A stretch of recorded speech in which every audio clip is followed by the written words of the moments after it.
Good morning दोस्तों। स्वागत है आप सभी मित्रों का आपके अपने चैनल में। तो जैसा कि हम उत्तराखंड परीक्षावाणी समसामयिक घटनाक्रम को देख रहे हैं और ये आज लास्ट एपिसोड हम कंप्लीट करेंगे जो 2025 में ये 16वां संशोधित जो संस्करण आया है। ठीक है, तो इससे पहले हमने डिटेल से करंट अफेयर को देखा। आज हम ओवरऑल देखेंगे फैक्ट वाइज या फिर वन लाइनर फॉर्मेट में करंट अफेयर। ठीक है, और इसका पूरा पीडीएफ आपको टेलीग्राम में मिल जाता है। आइए पहला प्रश्न हम चर्चा करते हैं। 8 मार्च 2025 को अंतर्राष्ट्रीय महिला दिवस के अवसर पर कृषि एवं बागवानी क्षेत्र में उल्लेखनीय योगदान हेतु उत्तराखंड की कितनी महिलाओं को प्रगतिशील किसान सम्मान 2025 से सम्मानित किया गया? तो 28 महिलाओं को प्रगतिशील किसान सम्मान 2025 से सम्मानित किया गया है। ये प्रश्न बहुत इम्पोर्टेंट है, पूछा जाएगा। अंतर्राष्ट्रीय महिला दिवस कब मनाया जाता है? 8 मार्च को। नेक्स्ट प्रश्न है, फरवरी 2025 में उत्तराखंड के सहकारिता मंत्री की घोषणा के अनुसार राज्य में किस देश की तरह पहली सहकारी प्रशासन व्यवस्था लागू होगी? तो नीदरलैंड देश की तरह सहकारी प्रशासन व्यवस्था लागू होगी। ये भी बहुत इंपॉर्टेंट प्रश्न है। नेक्स्ट प्रश्न है, फरवरी 2025 में पर्यावरण आंदोलन के प्रणेता स्वर्गीय सुंदरलाल बहुगुणा की पत्नी जो विख्यात समाजसेवी थी, उनका निधन हो गया है। उनका नाम क्या था? तो बिमला बहुगुणा। ठीक है, तो सुंदरलाल बहुगुणा की पत्नी आपको याद रखना है, बिमला बहुगुणा जी का क्या हो गया है? निधन हो गया है फरवरी 2025 में। नेक्स्ट प्रश्न, जनवरी 2025 में देहरादून जिले की आसन नवभूमि या वेटलैंड में संपन्न पक्षी गणना में 117 प्रजातियों के कुल कितनी पक्षियों की पहचान की गई? तो 5225। उल्टा है ये डाटा, मतलब 5225। ठीक है, तो रीजनिंग के जब आप क्वेश्चन हल करते हो तो इस तरह के क्वेश्चन उल्ट आगे पीछे कर दिए जाते हैं। तो 117 प्रजातियों के कुल कितने पक्षियों की पहचान की गई उत्तराखंड में? तो 5225। नेक्स्ट प्रश्न है, भारतीय निर्वाचन आयोग द्वारा आम चुनाव 2024 के लिए घोषित 7 चरणों में से किस चरण में उत्तराखंड में चुनाव संपन्न हुए? तो प्रथम चरण में संपन्न हुआ उत्तराखंड में। ठीक है, नेक्स्ट ये प्रश्न बहुत इंपॉर्टेंट है। 28 जनवरी से 14 फरवरी 2025 के बीच संपन्न हुआ 38वां जो राष्ट्रीय खेल। इस 38वें राष्ट्रीय खेलों में 24 स्वर्ण सहित कुल 103 पदक जीतकर उत्तराखंड ने कौन सा स्थान प्राप्त किया था? तो 7वां स्थान प्राप्त किया था। हर जितने भी ये करंट अफेयर है मैं सभी पे डिटेल वीडियो बना चुका हूँ। नेक्स्ट प्रश्न, जनवरी 2025 में उत्तराखंड संस्कृत विश्वविद्यालय ने संस्कृत भाषा के विकास और संरक्षण में एआई की भूमिका को लेकर किस संस्थान के साथ समझौता ज्ञापन पर हस्ताक्षर किया है?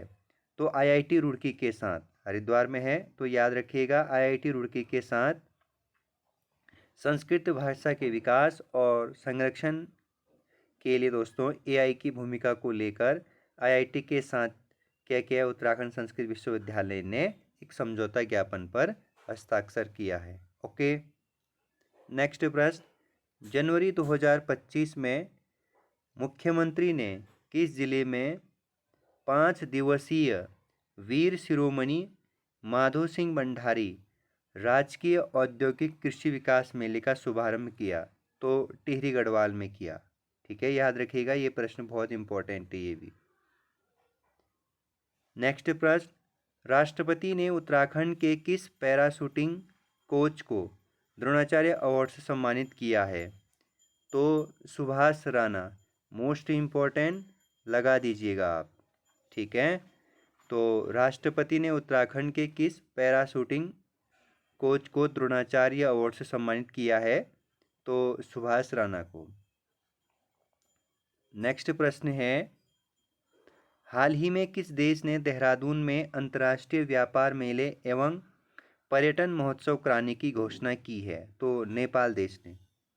नेक्स्ट मोस्ट इम्पोर्टेंट, हाल ही में 10वें विश्व कांग्रेस एवं आरोग्य एक्सपो का आयोजन उत्तराखंड में कहाँ हुआ? तो देहरादून में हुआ था 10वें विश्व कांग्रेस एवं आरोग्य एक्सपो का आयोजन। ये भी इम्पोर्टेंट प्रश्न है। हाल ही में उत्तराखंड सरकार ने दूसरे राज्यों से आने वाले निजी वाहनों पर ग्रीन टैक्स लगाने का निर्णय लिया है। इस सेस में कितनी राशि वाहन मालिक के फास्टैग वॉलेट से अतिरिक्त कर ली जाएगी? तो 20 रुपये से 80 रुपये तक एक्स्ट्रा चार्ज अब लगने वाला है। नेक्स्ट प्रश्न, जनवरी 2025 में मुख्यमंत्री ने किस जिले में अंतर्राष्ट्रीय प्रवासी उत्तराखंड सम्मेलन का उद्घाटन किया? ये भी बहुत इम्पोर्टेंट है। अंतर्राष्ट्रीय प्रवासी उत्तराखंड सम्मेलन का उद्घाटन देहरादून में किया गया। नेक्स्ट प्रश्न है मित्रों, दिसंबर 2024 में किसे उत्तराखंड उच्च न्यायालय के मुख्य न्यायाधीश के रूप में नियुक्त किया गया था? ठीक है, जस्टिस गुहानाथन नरेंद्र को। याद रखिएगा, मोस्ट इम्पोर्टेंट है, वर्तमान के मुख्य न्यायाधीश। नेक्स्ट, जनवरी 2025 में मुख्यमंत्री ने किस स्थान पर नवनिर्मित वन चेतना केंद्र स्पोर्ट्स स्टेडियम का लोकार्पण किया? तो चकरपुर, जो खटीमा उधम सिंह नगर में स्थित है। तो चकरपुर में दोस्तों मुख्यमंत्री जी ने नवनिर्मित वन चेतना केंद्र स्पोर्ट्स स्टेडियम का उद्घाटन किया है। नेक्स्ट, 14 जनवरी 2025 को उत्तराखंड के राज्यपाल एवं मुख्यमंत्री ने वेटरन्स डे यानी सशस्त्र बल भूतपूर्व सैनिक दिवस के अवसर पर किस शहर में एक शाम सैनिकों के नाम कार्यक्रम में हिस्सा लिया? तो एक शाम सैनिकों के नाम कार्यक्रम कहाँ आयोजित किया गया? तो देहरादून में किया गया, याद रखिएगा। नेक्स्ट, जनवरी 2025 में राष्ट्रीय रंगशाला शिविर में आयोजित विभिन्न राज्यों की झांकियों की प्रतियोगिता में उत्तराखंड की झांकी कौन से स्थान पर प्राप्त हुआ था? तो उत्तराखंड झांकी का स्थान 2 नंबर पर रहा राष्ट्रीय रंगशाला शिविर में, याद रखिएगा। नेक्स्ट, जनवरी 2024 में दिसंबर 2024 में मुख्यमंत्री ने राज्य की जन कल्याणकारी योजनाओं और सेवाओं की सरल ढंग से जानकारी उपलब्ध कराने हेतु किस पुस्तक का विमोचन मुख्यमंत्री कैंप कार्यालय में किया गया? तो मेरी योजना राज्य सरकार। इसमें राज्य की जन कल्याणकारी योजनाएं और सेवाओं को सरल ढंग से दी गई है। नेक्स्ट, दिसंबर 2024 में उत्तराखंड के प्रथम सौर मेले या सौर कौतिक का उद्घाटन मुख्यमंत्री ने किस जिले में किया था? ये प्रश्न बहुत इम्पोर्टेंट है। सौर कौतिक का उद्घाटन किस जिले में किया गया है? तो देहरादून में। नेक्स्ट, उत्तराखंड में आयोजित 38वें राष्ट्रीय खेलों की टैगलाइन क्या थी? तो संकल्प से शिखर तक था। ठीक है, याद रखिएगा। नेक्स्ट, देहरादून में आयोजित 10वें विश्व आयुर्वेद कांग्रेस की थीम क्या थी? तो अभी हमने ऊपर चर्चा किया, 10वें विश्व आयुर्वेद कांग्रेस का जो सम्मेलन हुआ वो देहरादून में हुआ और इसकी थीम क्या थी? तो डिजिटल स्वास्थ्य एक आयुर्वेद परिप्रेक्ष्य। नेक्स्ट, नवंबर 2024 में उत्तराखंड राज्य विज्ञान और प्रौद्योगिकी परिषद ने किस विश्वविद्यालय के सहयोग से देहरादून में 19वें राज्य विज्ञान और प्रौद्योगिकी सम्मेलन का आयोजन किया था? तो दून विश्वविद्यालय के साथ। याद रखिएगा, उत्तराखंड राज्य विज्ञान और प्रौद्योगिकी परिषद ने दून विश्वविद्यालय के साथ 19वें राज्य विज्ञान और प्रौद्योगिकी सम्मेलन का आयोजन किया। नेक्स्ट प्रश्न है, दिसंबर 2024 में मुख्यमंत्री ने किस स्थान पर ई वाहनों हेतु 4 चार्जिंग स्टेशनों का लोकार्पण किया था? तो देहरादून में। नेक्स्ट, दिसंबर 2024 में मुख्यमंत्री ने किस जिले में कांडा महोत्सव का शुभारंभ किया? तो ये कांडा महोत्सव पूछता है किस जिले में लगता है करके, तो बागेश्वर जिले में इसका शुभारंभ किया मुख्यमंत्री जी ने।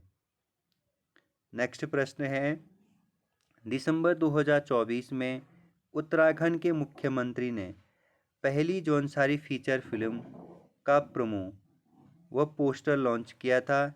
उस फिल्म का नाम क्या था? तो मेरो गांव की बाटा। बहुत बढ़िया फिल्म है, ज़रूर देखिएगा। पहली जौनसारी फीचर फिल्म याद रखिएगा।